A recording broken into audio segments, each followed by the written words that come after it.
panic. Ouagadougou shook. In the heavy darkness of a moonless night, Captain Ibrahim Traoré stood before tens of thousands of people, his voice ringing like a sword cutting through the sky. No mercy. No one escapes. It was more than a declaration, it was the thunder that heralded a new era. People used to think that war was only about tanks and artillery shells. But Traoré opened up another battlefield, the war against invisible chains. Where the enemy was the CFA franc, the manipulated media, the hidden hands that plundered Africa's resources. He declared war not only on the enemy outside, but also on the specter of betrayal within. That night, Burkina Faso was no longer a small country. It had become a flame. And that flame would either light the way for all of Africa, or burn all who tried to extinguish it. Backhand index pointing right. If you believe this is a story not to be missed, please like, comment and subscribe to the channel to join this journey. In a recent shocking speech, Captain Ibrahim Traoré said bluntly, "We do not just take up arms against the enemy. The real war is against the CFA, against the plunder of resources, against all the chains that keep people from raising their heads." He pointed out, neocolonialism is not present in the army, but in the financial system, monopolies, media reports that portray the oppressor as protector. Gold, uranium, oil, all are extracted from the African soil to enrich others. It is a declaration of total war, economic, political, informational, even psychological war. Burkina Faso has lit the torch, but this fire is no longer theirs alone. It is inviting the whole of Africa to rise up. Ouagadougou night is dark. The electricity had been cut off across the capital, leaving only the flickering flames of oil lamps in the hands of the people. But in that darkness, there was one sound that could not be silenced: the drums. From the alleys, from the squares, from the remote villages, the drums beat in rapid succession, joining the heartbeat of a nation rising up. People whispered to each other, "Tonight is not a normal night. Tonight the war has begun." Standing in the midst of that sea of people, Ibrahim Traoré raised not a gun, but a bare hand. In an instant, that hand became a flag, a symbol of the war not only against the enemy outside, but against all the invisible shackles that have bound Africa for centuries. But the enemy, Traoré declared, did not wear an easily recognizable mask. There was no formal expeditionary force stationed at the city gates. There were no warships anchored off the coast of Burkina Faso, a country that was not even landlocked. The enemy here is more subtle. It is the faceless numbers in the financial system, the signatures on unequal treaties, the flow of precious metals to Paris, Washington, London. The CFA franc, the most obvious symbol of control. The people of Burkina Faso hold in their hands printed banknotes, not knowing that it is the French treasury that determines their true value. They work on their own land, but the final profits are in the coffers of foreign corporations. Uranium from the Niger desert, gold from the Burkina Faso soil, oil from the Niger delta, all flow into the brightly lit cities of Europe. While Africa is in darkness, with dusty streets and hospitals lacking medicine. That is why Traoré asserts, this war is not just a military war. It is a second war of decolonization. And this time, we will not retreat. Africans are no strangers to such statements. From Patrice Lumumba in the Congo, Thomas Sankara in Burkina Faso, to Muammar Gaddafi in Libya, every time a leader dared to raise his head against neocolonialism, they were either assassinated or overthrown. Their blood stained the pages of history, becoming evidence of a cruel law. Those who oppose the global order will pay the price. Traoré knew this well. He knew that his every move was being watched, his every word interpreted and smeared in the international media. He knew that traitors could be found in his closest circle. But he still chose this path, a path from which there was no turning back. In every statement, Traoré repeated that Burkina Faso was not fighting just for itself. He called it Africa's fight. Because if one country could break free from its shackles, others would follow. And that is what scares the West, the domino effect. The world has become accustomed to a dependent Africa, a divided Africa, an Africa whose leaders can be bribed with suitcases of money and promises of aid. But now a young leader, barely in his 30s, dares to declare, we don't need aid. We need freedom. In the first days after the declaration, thousands of young Burkinabé men signed up to join the VDP, the Volunteers for the Defense of the Fatherland. They didn't have many guns, but they had faith. They didn't have much armor, but they had ambition. In their eyes, Traoré was more than just a politician. He was the symbol of a generation, Africa's Gen Z, who grew up in the darkness of poverty but now want to reclaim the light. The echoes of Ouagadougou quickly spread beyond borders. In Bamako, Mali, Niamey, Niger, and even the capital Conakry, Guinea, people took to the streets, holding banners in support of Traoré. Millions of shares on social media turned the phrase, "No mercy, no escape," into a continent-wide slogan. This was no longer a fight of one individual or one nation. It had become a movement. And like all movements in history, it sparked hope while striking fear into the hearts of its enemies. Backhand index pointing right if you believe that this spirit of resistance is Africa's wake-up call. Leave a comment. History needs more than witnesses, it needs people to speak up, so that the truth is never buried. The people of Burkina Faso began to learn to be self-reliant. They reopened abandoned fields, they set up small cooperatives to avoid dependence on imported goods, they turned off foreign television channels and broadcast their own news instead. Each small action, but added up to an affirmation, we can live without the hands of others. Meanwhile, in Paris, Washington and Brussels, urgent meetings were taking place. Western strategists called Traoré the most dangerous threat since Sankara. Mining corporations feared losing lucrative contracts. NATO generals feared the spread of this anti-colonial virus that would blow up across the Sahel. Burkina Faso, a small landlocked country with few resources like Nigeria or South Africa, became the center of attention. And all because of one man who dared to say, "No mercy, no escape." The big question hanging over the Ouagadougou night sky, can Traoré keep that flame alive? Or will he become another name on the list of assassinated leaders? But one thing was certain, from that moment on. The world could not ignore it. A war has truly begun.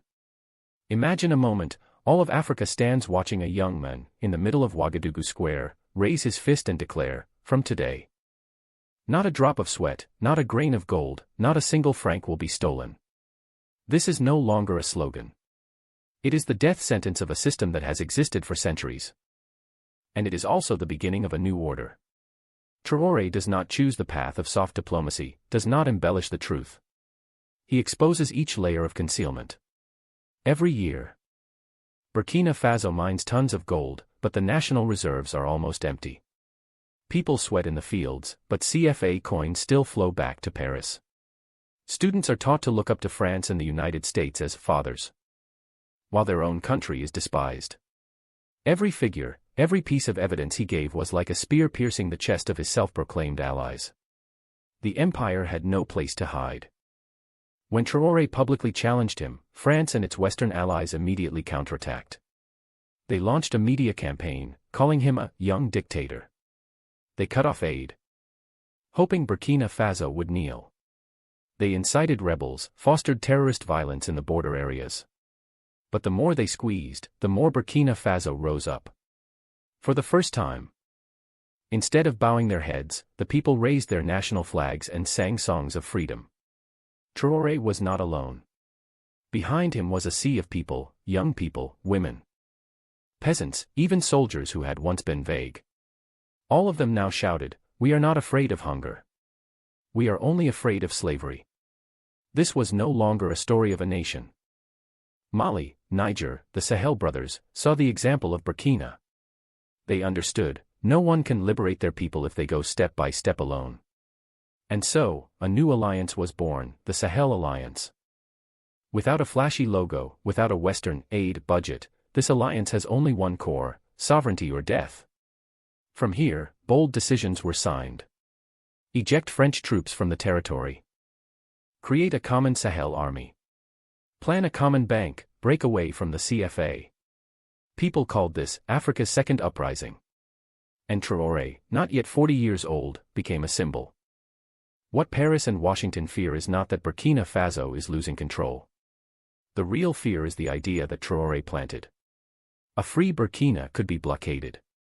But a united Sahel, and then a united Africa, no chain is long enough to bind. This is the turning point. Traoré is not just fighting the French on the battlefield, but hitting the African mind, restoring the belief that, we can. Let us face the facts, Burkina Faso is still poor. Still facing terrorism, still lacking electricity, still lacking food. But one thing has changed, the people are no longer bowing down. When a people awakens, no weapon can subdue them. The spear that Traoré holds in his hand is not only aimed at the external empire, but also at the fear in the African heart. That is the real revolution. The big question is, if Burkina Faso dares. If Mali dares, if Niger dares, then why don't Ghana, Nigeria, Congo, South Africa dare? The true death of an empire is not the day it loses its army, but the day its ruled people no longer believe in its immortality. And that day, for Africa, has already begun in Ouagadougou.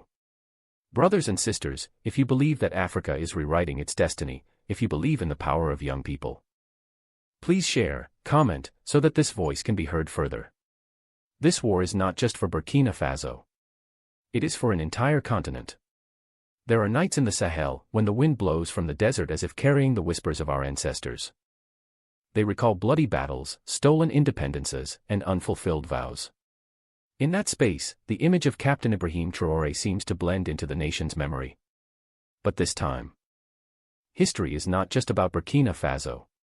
A new confrontation, fierce, brutal, and all-encompassing, is about to erupt, like the last storm before dawn. France and its former allies are no longer hiding. International media outlets are pouring out smears, portraying Traoré as a young dictator, and calling Burkina Faso a failed state of the future. Meanwhile, Western intelligence agencies are spreading fake news, creating the image of new terrorist groups to create a pretext for upcoming military interventions. On the economic front, invisible hands are tightening, international banks are refusing to do business. Mining companies are forced to cancel contracts, essential goods are being priced and shipped late. All with a single goal, to strangle Burkina Faso before the resistance can take root across the continent. And on the political front, diplomatic pressure is mounting. The UN Security Council holds an emergency meeting on the risk of instability in the Sahel. Corrupted regional organizations begin calling for a transition of power to civilians. Once again, the familiar script of color coups is being replayed. But Burkina Faso does not back down. Traoré understands that real power lies not in diplomatic statements or bank numbers. It lies in the hearts of the people. He calls on villages to build community fortresses. Each village turns into a self-defense unit, both to protect the land and to ensure food security. Cities organize night vigils, where people take turns patrolling, not letting any strangers in.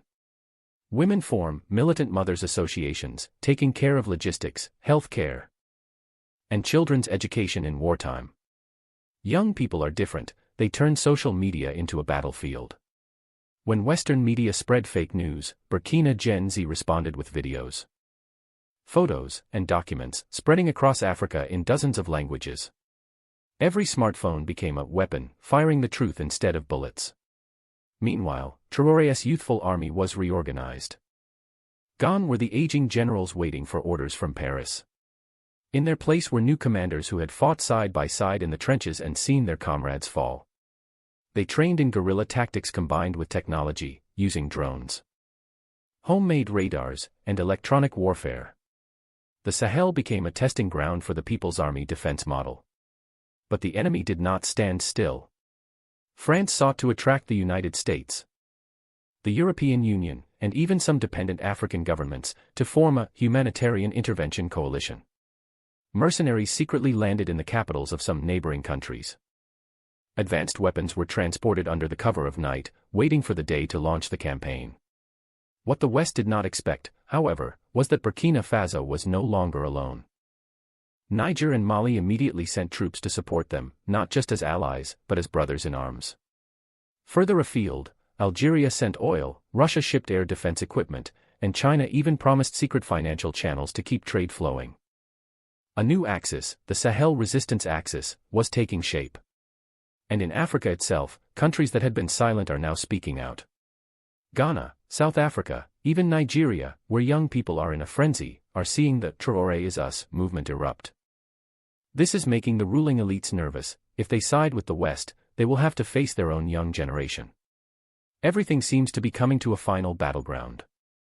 It will not be just a military conflict. It will not be just an economic embargo. This is a confrontation that will reshape the fate of the entire continent.